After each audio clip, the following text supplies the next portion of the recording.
ওগো সঞ্চিতা, হৃদয়ের মিতা, তুমি যে আমার। ওগো প্রাণবায়ু মোর, প্রাণের পরশ, স্পন্দনতে আমি যে তোমার।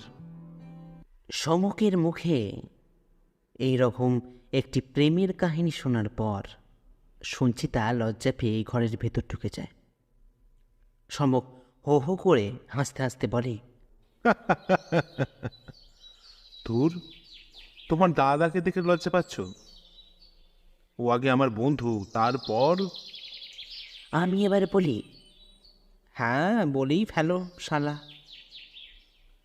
দূর শালা। সঞ্চিতা আমার হৃদয় হলে তুমি হলে আমার ফুসফুস, বুঝলে? দেখো ভাইয়া, আমি তোমার বন্ধু ঠিকই, তাই আমি তোমার সামনে তোমার স্ত্রীর সাথে প্রেম করাটা কিছু খারাপ মনে করছি না, কিন্তু একবার ভেবে দেখো তো, সঞ্চিতা কিন্তু আমার ছোট বোনও বটে, তাই ওর সামনে। এবার সমক সোফা থেকে নিজের পা দুটো মেঝেতে নামিয়ে বলে, আগে বিয়েটা করো ভাইয়া, তারপর বুঝবে, বুঝলে? এই বলে একটা সিগারেট ধরিয়ে বারান্দায় চলে যায় সমক। আমি অগত্যা বেগতিক দেখে নিজের কম্পিউটারে কাজ সারতে থাকি। হঠাৎ আমাকে চমকে দিয়ে দরজার কলিং বেলটা বেজে ওঠে। আমি উঠতে যাব, সমক বারান্দা থেকে বেরিয়ে হাত নেড়ে আমাকে বসতে বলে দরজা খুলতে যায়। দরজা খুলতে আমি চেয়ার থেকে বসে দেখি এক বছর 35-এর এক ভদ্রলোক দাঁড়িয়ে আছেন। তার মুখ চোখ দেখেই মনে হচ্ছে বেশ কিছুদিন রাত্রে ঘুম হয়নি তার। মাথার চুল উস্কো খুস্কো। সমককে দেখে হাত জড়ো করে নমস্কার জানিয়ে বলেন, নমস্কার, সমকবাবু আছেন? সমক বেশ কর্কশ গলায় বলে, কি সমুখ? মানে সমক, এই বিখ্যাত গোয়েন্দা সমক সেন আছেন? ওই যে উনি ওখানে বসে আছেন, আসুন। এই বলে সমক আমার দিকে আঙুল দেখিয়ে দেয়। আমি তো পুরো অবাক, কী সব রসিকতা করছেও। ভদ্রলোক আমার সামনে এসে দাঁড়াতে আমি কিছু বলতে যাব, অমনি সমক পেছন থেকে চোখ টিপে আসল পরিচয় দিতে বারণ করে দেয়। ভদ্রলোক সোফায় বসার পর আমি জিজ্ঞাসা করি, আচ্ছা, আপনাকে তো ঠিক চিনলাম না। ভদ্রলোক পকেট থেকে রুমাল বার করে কপালের ঘাম মুছে বলে, আসলে আমার নাম অমিত রায়, যাদবপুরে আমি থাকি, পেশায় একটা বেসরকারি অফিসে কাজ করি। তারপর একটু থেমে বললেন, আসলে এই যদি কিছু মনে না করেন, যদি একটু জল পাওয়ার যেত। আরে হ্যাঁ হ্যাঁ, বসুন, আমি দিচ্ছি। আমি চেয়ার ছেড়ে রান্নাঘরের দিকে চলে যাই। জল নিয়ে ফিরে আসতে দেখি সমক ভদ্রলোকের দিকে তীক্ষ্ণ দৃষ্টি দিয়ে তাকিয়ে আছেন। তার মানে অমিত বাবুকে একবার ঝালিয়ে নিচ্ছে সমক।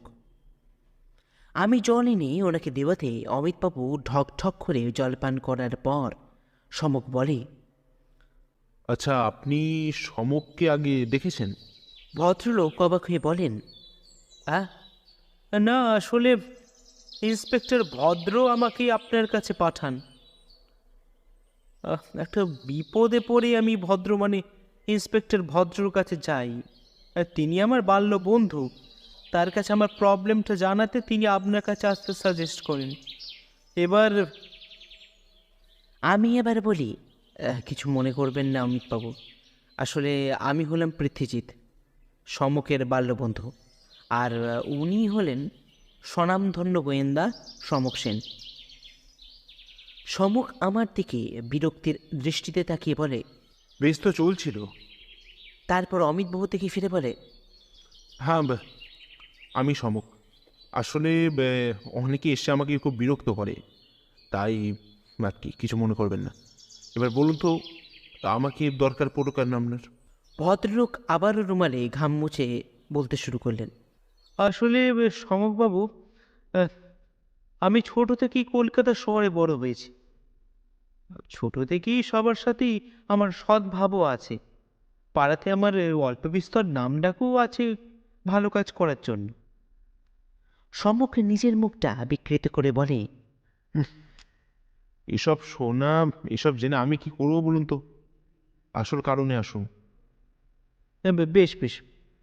এই বলে অমিতবাবু নিজের ভাবনাগুলোকে একটু গুছিয়ে নিয়ে আবার বলতে শুরু করেন। "ইস, আসলে গত মাসে আমি আর আমার সদ্য বিবাহিতা স্ত্রী বনানী ভট্টাচার্য মধুচন্দ্রিমার জন্য যাই বেনারস। বিবাহের আগে 5 বছরের আমাদের সম্পর্ক মিস্টার সেন। আর ঠিক তখনই আমরা ঠিক করি বিবাহ হলে আমরা সর্বপ্রথম বেনারসে আমাদের হানিমুনে যাব। বলতে পারেন এটা একটা ড্রিম ডেস্টিনি। যাক সে কথা। তা সমকবাবু, সেখানে যাওয়ার পর ঠিকঠাকই ছিল বুঝলেন, কিন্তু হঠাৎ করে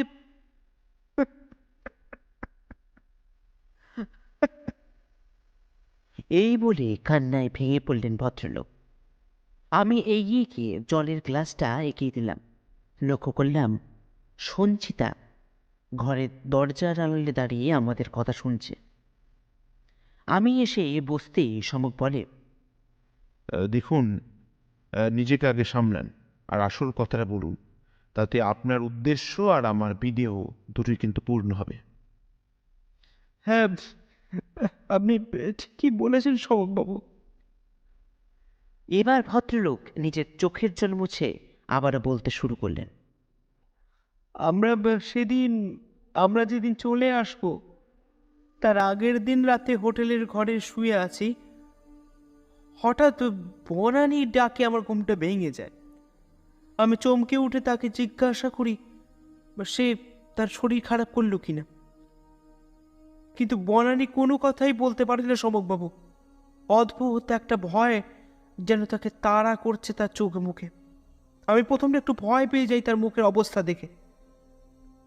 বুঝতেই পারছেন, একেবারে অচেনা জায়গা। মানে আমি কিছুই বলতে যাব, অমনি সে আমার ঠোঁটে এ আঙুল ঠেকিয়ে বলতে নিষেধ করে। খালি বাথরুমের দিকে আঙুল দেখিয়ে আমার দৃষ্টি আকর্ষণ করে।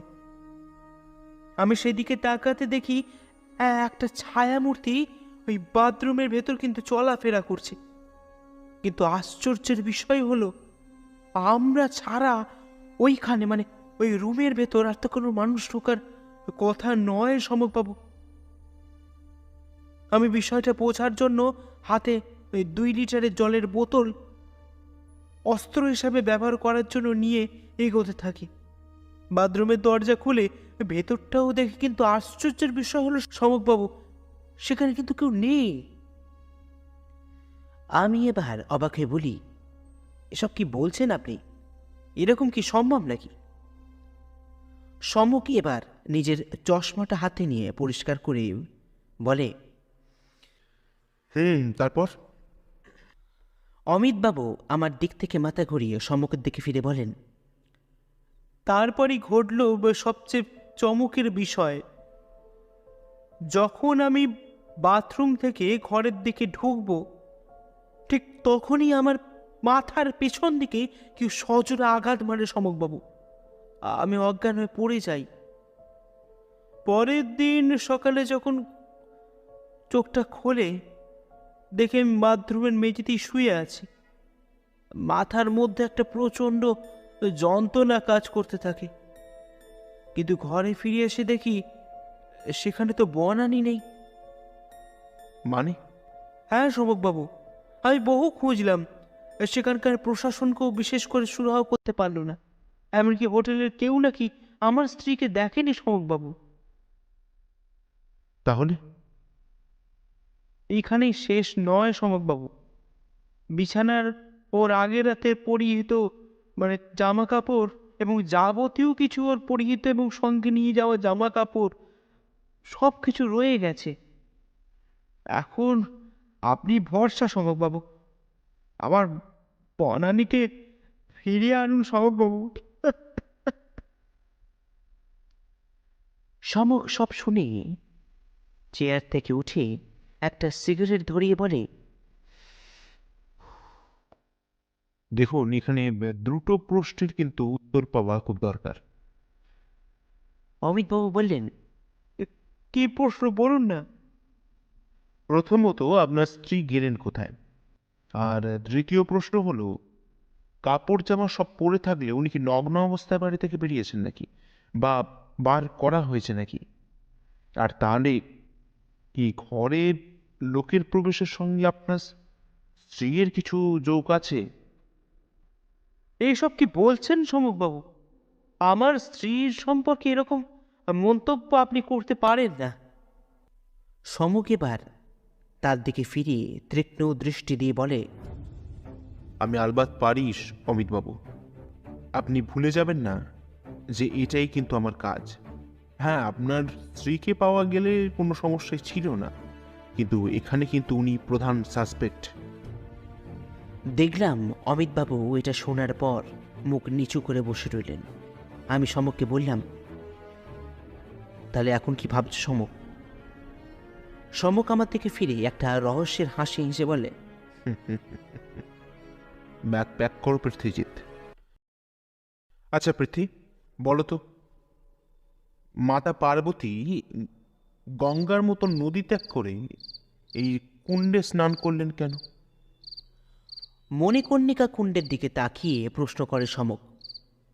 আমি মাথা চুলকে বলি, হয়তো ভালো লেগেছিল হয়তো। আমার দিকে ভূত দেখার মতন চেয়ে সমক বলে, বুঝে গেছি, চলো। এই বলে শ্মশান ঘাটের দিকে এগিয়ে চলে সে। আমি বলি, আচ্ছা সমক, এত রাতে এখানে আসাটা কি খুব একটা... ভয় পাচ্ছ ভাইয়া? এটাই তো সত্য, বাকি সবই মায়া। এই বলে সিগারেট টান দিয়ে সেটাকে ফেলে এগিয়ে চলে সমক। শ্মশানে ঢুকে দেখি খান 15 চিতা একসাথে জ্বলছে। সমক সেই দিকেই এক দৃষ্টিতে তাকিয়ে রয়েছে। এবার সমক ওই দিকে তাকিয়ে আমাকে বলে, আচ্ছা পৃথ্বী, অমিতবাবু ওনার স্ত্রীর ছবি মেল করেছেন না তোমায়? আমি বলি, হ্যাঁ করেছেন তো, কিন্তু... কোনো কিন্তু নয়, এবার চলো। এই বলে আবারও হাঁটা লাগায় সমক। মণিকর্ণিকার এলোমেলো গলি দিয়ে হাঁটতে হাঁটতে আস্তে আস্তে শ্মশানের পড়ে থাকা বিভিন্ন রকম খই, বিভিন্ন রকম বস্তু, পাশের দোকানে বসে আসা মালাইয়ের গন্ধ, পানের জর্দার গন্ধ নাকে প্রবেশ করতে এক অদ্ভুত জগতে বিরাজ করছি এখন আমরা। আমি এবার হাঁটতে হাঁটতে সমকে প্রশ্ন করি, এবার কোথায় চললে ভাইয়া? অমিতবাবুরা যে হোটেলে উঠেছিলেন ঠিক সেখানে যাব পৃথ্বী। আমি লোকাল পুলিশের সাথে কথা বলেছি, কোনো সমস্যা হবে না। গোল্ডেন এরা হোটেলের নামটা বেশ ভালো লেগে সমক বলে, কি গো পৃথ্বী, ভুল করলাম না তো?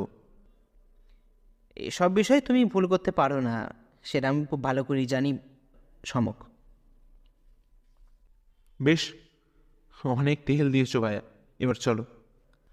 হোটেলে ঢুকতেই দেখলাম বেশ বড় সড়ো ব্যাপার। এরপর আমরা একজন স্টাফকে জিজ্ঞাসা করলাম ম্যানেজার রুমে আছেন কিনা। পরিচয় হতে জানতে পারি ম্যানেজার বাবু বাঙালি। আর শুধু উনিই নয়, এই হোটেলের প্রায় অধিকাংশ মানুষই নাকি বাঙালি। ম্যানেজার ইন্দ্রনাথ বাবু আমাদের চেয়ারে বসতে বলে বলেন, দেখুন মিস্টার সেন, ঘটনাটা আমাদের হোটেলে ঘটায় হোটেলের যথেষ্ট বদনাম হচ্ছে। তাই আপনাকে যে কেউ অ্যাপয়েন্টমেন্ট করুক না করুক, আমরাও চাই আপনি রহস্যের সমাধান করুন আর আমাদের বাঁচান। বুঝতেই পারছেন এই হোটেলকে কেন্দ্র করে কত মানুষের পেট চলছে। তাই সমকোণের কথা আটকে বলে, দেখুন, তার আগে সব ঘটনাটা কিন্তু জানা দরকার, মানে আপনারা যেটুকুন জানেন। ইন্দ্রনাথবাবু চেয়ারে হেলান দিয়ে বলতে শুরু করলেন, দেখুন সমগবাবু, ওনারা আমাদের গেস্ট ছিলেন, তাই এর চেয়ে বেশি কিছু জানা বা বলার মতন প্রয়োজনীয়তা আমার ছিল না। তবে অনিকেত কিছু জানলেও জানতে পারে। সমক উৎসুক নজরে প্রশ্ন করে, কি অনিকেত? অনিকেত হলো আমাদের হোটেলের একজন স্টাফ। অমিতবাবুদের টেক কেয়ার ওই করছিল, মানে ওদের প্রয়োজনীয় জিনিস ওনাদের ঘরে পৌঁছে দেওয়া, এই সব। বেশ তো, তাহলে ওকে একবার ডাকলে ভালো হতো নাকি? অবশ্যই মিস্টার সেন, আমি এক্ষুনি ডেকে দিচ্ছি। এই বলে ইন্দ্রনাথবাবু রিসেপশনে ফোন করলেন। মিনিট 5 মধ্যে আমাদের ঘরে একটি বছর 25-এর যুবক ঘরে প্রবেশ করে। ইন্দ্রনাথবাবু আমাদের পরিচয় করিয়ে দেবার পর ঘরের বাইরে চলে যান কোনো এক দরকারে। সমক অনিকেতের দিকে এখন এমনভাবে তাকিয়ে আছে যে বেচারা স্বাভাবিকভাবে মুখ তুলে কথা বলতে পারছে না। আমি তাকে আমাদের সামনের চেয়ারে বসতে বলি। তারপর সেই ছেলেটি বলে, আগে আমাকে প্রশ্ন করে ছেড়ে দিলে ভালো হয় স্যার। আমার আরে দাঁড়াও দাঁড়াও।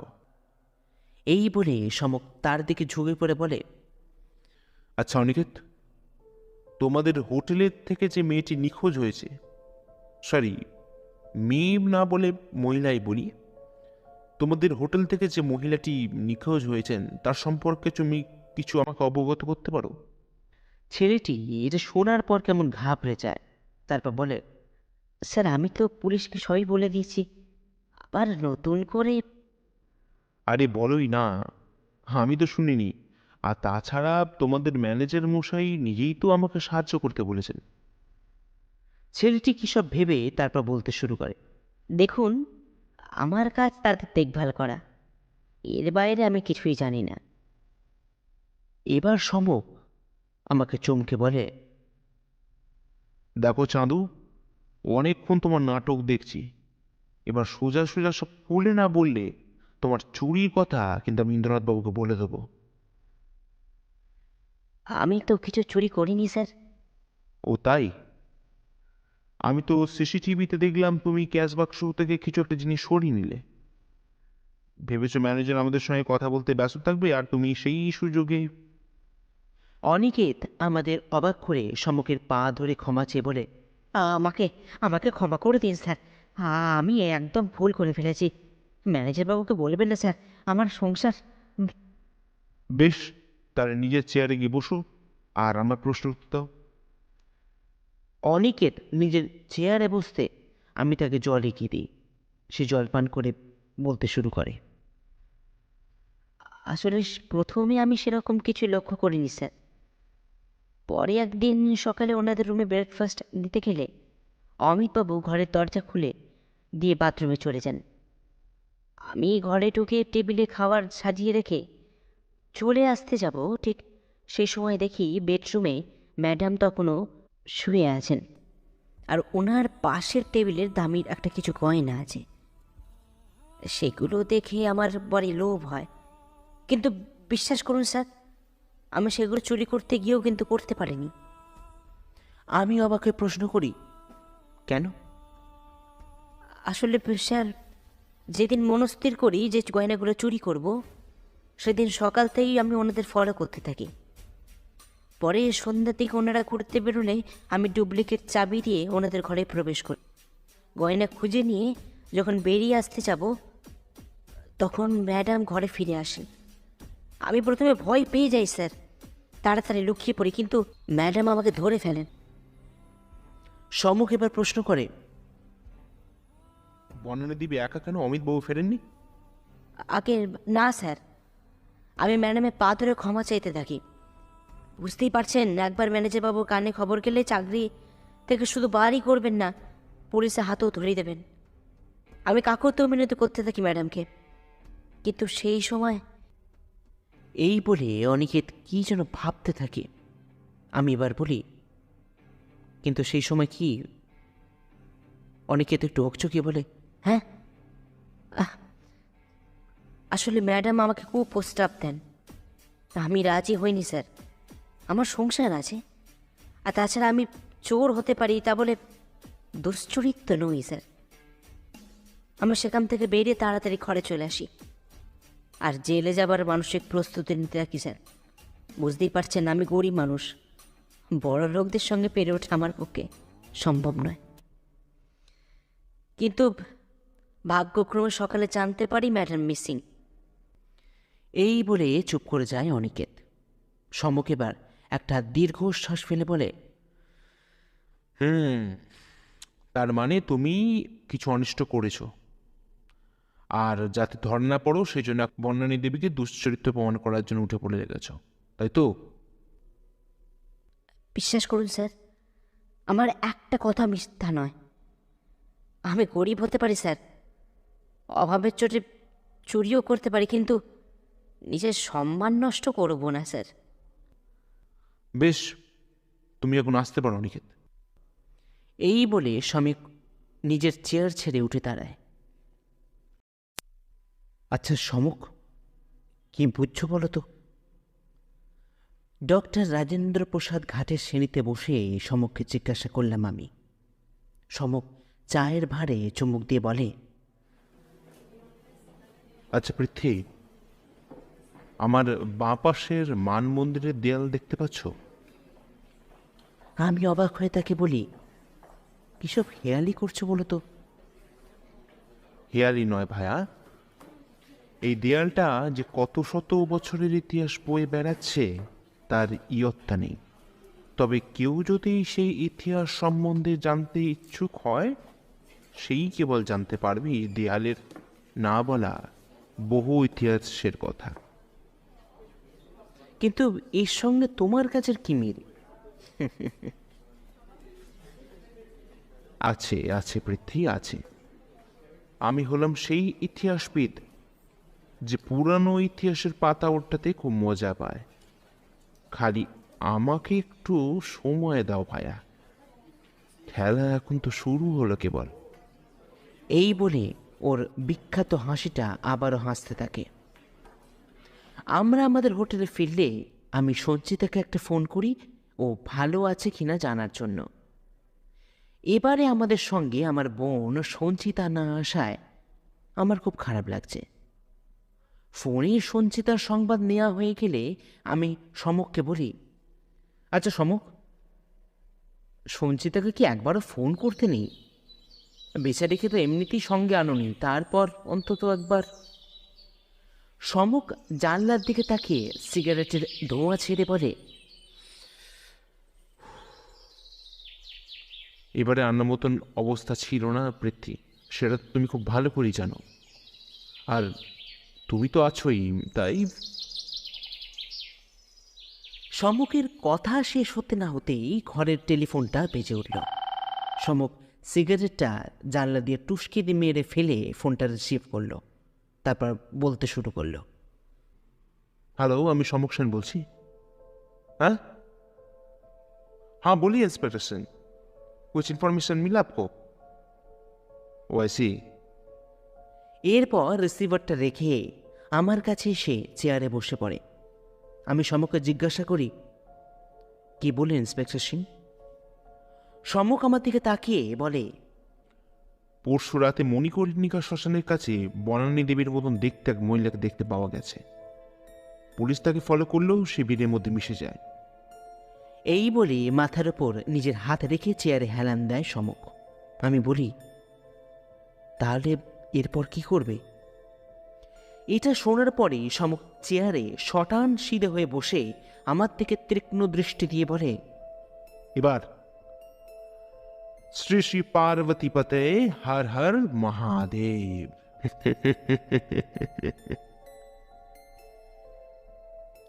এই বলে হো হো করে হাসতে থাকে সমক। তবে এই হাসি যে কি মানে দাঁড় করাচ্ছে সেটা আমি খুব ভালো করে জানি। এরপর সেদিন আর তেমন কিছুই ঘটেনি। সন্ধ্যার দিকে আমি একবার দশাশ্বমেধ ঘাটে সন্ধ্যা আরতি দেখতে চাই। সমককে যাবার কথা বলতে সে বলে, না ভাইয়া, তুমি করে এসো, আর পারলে একটা ছবি তুলেন, দেখবো। যেতে তো পারবো না এখন, ছবি দেখেই শান্তি পাই। আমাকে একটু সময় দেয় ভাইয়া, আমার সময়ের খুব দরকার।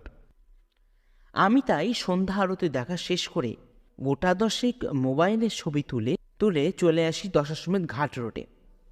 সেখানে সর্বসাধারণের জন্য বানানো সিমেন্টের চেয়ারে বসে তোলা ছবিগুলো দেখতে থাকি।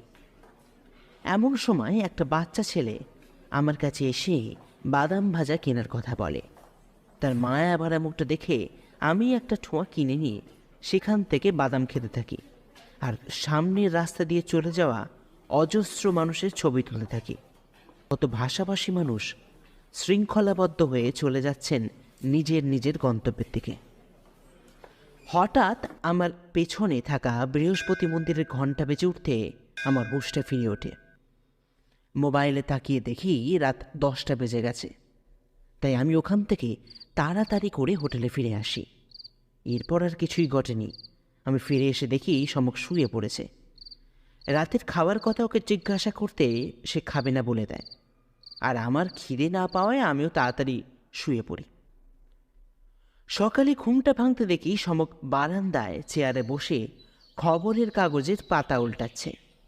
আমি উঠতে সে বলে, কি ভাইয়া, কাল কেমন বললে? আমি মৃদু শুনে বলি, ধুর, একা একা কি ঘোরা যায় নাকি? তাও সঞ্চিতা থাকলে নয়। তাহলে অতক্ষণ কি করলে ভাইয়া? চলে আসতে পারতে তো হোটেলে। কি আর করবো বলো তো সমক? দশাশ্বমেধ ঘাট রোডের পাশে বসে মানুষ দেখছিলাম আর তাদের কিছু ছবি তুলছিলাম। আহা পৃথ্বী, এটাই তো ভুল করো। আমি অবাক হয়ে বলি, কেন, কি করলাম? যাদের ছবি তুলেছো তাদের অনুমতি নিয়েছো আগে? হ্যাঁ, অত মানুষের কাছ থেকে অনুমতি নেব কি করে বলো তো ভাই? এবার সমক টেবিলের ওপর কাগজটা রাখতে রাখতে আমাকে বলে, কই, কি ছবি তুলেছো দেখি, রাখো দেখি। এমনি তো বর্ণানী দেবীর কেসটা কোনো সুরাহা করতে পারছি না। দেখি কয়েকটা ছবি দেখে যদি মনটা শান্ত করা যায়। আমি মোবাইলটা সমকের হাতে দিয়ে বলি, বেশ, তুমি তাহলে দেখো, আমি একটু ফ্রেশ হয়ে আসি। ফ্রেশ হয়ে যখন আমি সমকের কাছে আসি দেখি সেখানে সমক নেই। আমার মোবাইলটা টেবিলের ওপর পড়ে আছে। সত্যি সমক যে কি করে না। যতই বিদেশে যাও পৃথ্বী, কলকাতা শহরে থাকার মতন আনন্দ আর শান্তি কোনোটাই তুমি পাবে না। বারান্দার রেলিংয়ে হেলান দিয়ে দাঁড়িয়ে সিগারেটের ধোঁয়া ছেড়ে বলে সমক। সঞ্চিতা তার দিকে ফিরে একটু মৃদু হাসে। সমক তার দিকে তাকিয়ে বলে, কি করি বলো তো সঞ্চিতা, কাজ তো যেতেই হয়, আর তোমাকে না নিয়ে যাওয়ার জন্য আমি খুবই দুঃখিত। আমি এবার নিজের উত্তেজনা সামলাতে না পেরে বলি, আচ্ছা সমক, তুমি বনানী দেবীর রহস্যের কি সমাধান করলে ভাইয়া, সেটা তো বললি না। সমক নিজের চেয়ারে ফিরে এসে বসে বলে, এত উত্তেজনা ঠিক নয় ভাইয়া। আমি বলি, উত্তেজনা ভালো নয় যখন, তখন তো বলে দিতেই পারো, তাহলে সব সমস্যার সমাধান। সমক এবার হো হো করে হেসে উঠে বলে, সত্যি, তোমরা দুই ভাই বোন মিলে আমার মাথাটা একবারই শেষ করে দেবে। ওসব রাখো দেখি, এবার সমাধান কি করে করলে সেটা বলো। আমাকে তো ওখান থেকে নিয়ে চলে এলে, আর আমি জিজ্ঞাসা করতেও কিছু বলনি। এবার সঞ্চিতা তোমাকে জিজ্ঞাসা করছে ভাইয়া, এবার তো বলো কমসে কম। সমক এবার মুচকি এসে বলে, বেশ, বলছি শোনো। অমিতবাবু যখন আমার কাছে প্রথমে এসে ওনার স্ত্রীর কথা বলেন, তখন থেকেই কেন জানি না সবকিছু একটা অদ্ভুত লাগছিল আমার, আর সেটাই লাগা স্বাভাবিক। তাও অমিতবাবুর অবস্থা দেখে কেসটা আমি নিই। তুমি জানো এই ধরনের কেস আমি খুব একটা নিই না, কিন্তু তার মুখটা দেখে আমার বড় মায়া হয়। প্রথম থেকেই আমার টার্গেট ছিল বর্ণালী দেবীকে খুঁজে বার করা, আর এই ক্ষেত্রেই পৃথ্বী, তোমাকে ধন্যবাদ না জানালে কিন্তু চলে না। আমি অবাক হয়ে বলি, ধন্যবাদ কি জন্য সমক? তোমার মনে আছে বোধহয়, পুলিশ আমাকে বলেছিল মণিকর্ণিকা ঘাটে বনানী দেবীকে একবার দেখা গেছে। হ্যাঁ, তা তো বলেছিল, কিন্তু তার সাথে সমাধানের কি সম্পর্ক? আছে আছে ভাইয়া, সমাধানের সম্পর্ক আছে, আর সেটাই আমার মাথায় ঘুরতে থাকে। আমি ভাবতে থাকি বনানী দেবী বনানী দেবীর মতন মহিলাকে পাওয়াটা খুব প্রয়োজন। তাই আমি থানায় ফোন করে সব কথা জানাই। ইন্সপেক্টর আমাকে আশ্বাস দেন যে তারা বনানী দেবীকে খুঁজে বার করতে আমাকে সাহায্য করবেন। কিন্তু আমার ভেতর কেমন যেন জবরদস্তি একটা যন্ত্রণায় ছটফট করতে লাগলাম। এমনিতেই সময় অনেক বেশি হয়ে যাচ্ছে, তার ওপর বনানী দেবীর অস্বাভাবিক অন্তর্ধান। বুঝতেই পারছো বোধহয় ব্যাপারটা খুবই গুরুতর এবং আমার ওপর কি পরিমাণ চাপ কাজ করছিল। এরপর সমক আমার দিকে ফিরে বলে, কিন্তু ভায়া, সব চাপ কমে যায় তোমার তোলা ওই ফটোগ্রাফিগুলো থেকে। আমি অবাক হয়ে আবারও বলি, আমার ছবিগুলো থেকে? সে কীরকম? শোনো তাহলে। সেদিন হোটেলে সকালবেলা আমাকে ছবি দেখাতে তুমি ফোনটা দিয়ে যাও। হ্যাঁ, তা তো দিলাম। একদম। আর সেই ছবি দেখতে দেখতে আমার এমন একটা জিনিস চোখে পড়ে যায় যে আমার সমস্ত প্রশ্নের উত্তর আমি পেয়ে যাই। তাই? কিন্তু কি দেখলে ভাইয়া? সমক এবার চেয়ার ছেড়ে উঠে আমাদের সামনে পায়চারি করতে করতে বলতে শুরু করলো, বনানী দেবীকে। আমি অবাক হয়ে বলি, মানে কিভাবে? আসলে তুমি তোমার অভ্যেসবশত ছবি তুলতে তুলতে অগোচরই বনানী দেবীকে ফ্রেমবন্দি করে নাও, আর সেই ছবি অনুসরণ করে আমি বনানী দেবীর কাছে পৌঁছে যাই। ব্যাস। এই বলে আবার চুপ করে যায় সমক। আমি এবার বলি, তাহলে বনানী দেবী এখন কোথায় সমক? আর উনি এতদিন ছিলেনই বা কোথায়? ভায়া, বনানী দেবী এখন বেনারসে। মানে? হ্যাঁ পৃথ্বী, আসলে বনানী দেবী নিজের ইচ্ছায় অমিতবাবুকে ছেড়ে চলে যান, আর এটাই ওনার প্রথম থেকেই প্ল্যান ছিল, বলতে পারো বিবাহের আগে থেকেই। আর তাই বেনারসকেই তিনি বেছে নেন, কারণ বেনারসই আছে তার পুরাতন প্রেমিক। পুরাতন প্রেমিক? কে? হোটেল ম্যানেজার ইন্দ্রনাথ বাবু। কি বলছো ভাইয়া? কিন্তু কোনো কিন্তু না পৃথ্বী, বনানী দেবীর সঙ্গে অমিতবাবুর বিবাহের 5 বছর পূর্ব থেকে সম্পর্ক থাকলেও সেই সময় বনানী দেবী ফোনের সোশ্যাল মিডিয়া মাধ্যমে আরও একটি সম্পর্কে জড়িয়ে পড়েন এবং ক্রমে ক্রমে সেই সম্পর্কটা মানসিক এবং শারীরিক পর্যায়েও পৌঁছে যায় এবং বনানী দেবীর মনে ইন্দ্রনাথ বাবুকে নিয়ে একটা স্বপ্নের সাম্রাজ্য গড়ে উঠতে থাকে। আবার এদিকে বিবাহের পর, অর্থাৎ অমিতবাবুর সঙ্গে বিবাহের পর বনানী দেবীর কিছু সময় ভালো কাটলেও পরে সাংসারিক জীবন কিন্তু অশান্তিতে নেমে আসে। আমি বলি, ইন্দ্রনাথ বাবুর পুনঃ আগমনের পর? একদম ঠিক বলেছ পৃথ্বী। কিন্তু কি সমস্যা? বনানী দেবীর অতি আধুনিকতা মেনে নিতে পারছিলেন না অমিতবাবু। তার ওপর তার পুরাতন প্রেমিকের গল্পটা তো রয়েছে। এদিকে বনানী দেবীর পুরুষদের সঙ্গে খোলাখুলি আচরণ, বনানী দেবীর ব্যবহৃত পোশাক, এইসব নিয়ে তার একটা সমস্যার সৃষ্টি হয়, মানে অমিতবাবুর। আমি এবার প্রশ্ন করি, তাহলে অমিতবাবুকে সেদিন মাথায় মারল কে? আর বনানী দেবী সেই রাতেই সব কিছু ছেড়ে চলে গেলেনি বা কেন?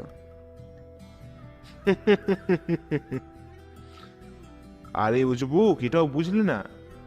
অমিতবাবু আর বনানী দেবী যখন সন্ধ্যার সময় ঘুরে বেড়ান, ঠিক সেই সময় ডুপ্লিকেট চাবি ব্যবহার করে ইন্দ্রনাথ বাবু বা তার কোনো ভাড়া করা গুন্ডা বাথরুমে ঢুকে অপেক্ষা করতে থাকে, আর বলতে পারো সেই কোনো পোশাক দেবীকে দেয়। পরে অমিতবাবু মাথায় আঘাত করে বনানী দেবীর ড্রেস বদলে সেখান থেকে বেরিয়ে যান। আসলে অমিতবাবুর কোনো জিনিসের প্রতি লোভ ছিল না বনানী দেবীর। তাহলে ওদের তিনজনের এখন কি অবস্থা? বনানী দেবী আর ইন্দ্রনাথ বাবুকে গ্রেপ্তার করা হয়েছে, আর অমিতবাবু একাকী জীবন কাটাচ্ছেন। এই বলে সমক আবারও রেলিংয়ে হেলান দিয়ে বাইরের রাস্তার দিকে তাকিয়ে থাকে। এতক্ষণ সব শুনে সঞ্চিতা এক টুকরো কাগজে কী সব লিখে আমার হাতে দিয়ে তাতে লেখা ছিল, ঠিক হয়েছে অমন লোকের একা থাকাই ভালো। আজকালকার যুগে পুরাতন ধ্যান ধারণা কি করে রাখেন কে জানে। আর উনি ভাবলেন কি করে যে একটা নারীকে বিবাহ করা মানে তার ওপর নিজের ইচ্ছা অনিচ্ছার ভার চাপিয়ে দেওয়া। সমক এটা শোনার পর মৃদু হেসে সঞ্চিতাকে বলে,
এই বলে চুপ করে যায় সমক। চারিদিকে নিস্তব্ধতায় খালি দূর থেকে কোকিলের ডাক ভেসে আসছে। সে যেন জানান দিচ্ছে বসন্ত এসে গেছে।